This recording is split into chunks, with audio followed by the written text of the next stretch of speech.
guys, magandang araw mga idol. For this video, for this vlog, ito po kami ngayon sa Eastern Samar State University sa campus. Ayan, gumagawa kami ng thesis project namin. Ayan, yung veterinary clinic na. Grabe. Ayan, ano to yung tawag dito na project namin? Arduino powered bending machine using plastic bottle.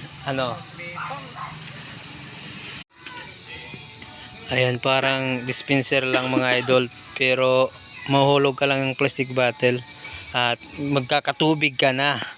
Ano pa ang hinihintay nyo? Kunin nyo na to mga trabahante. Pagawa ng water dispenser. Grabe, pero walang bayad na pera. Plastic bottle lang, hulog ka lang doon na may butas. Tapos ayan yung butas na may tubig dyan, tumpak. Ayan, nagkukod pala kami ngayon.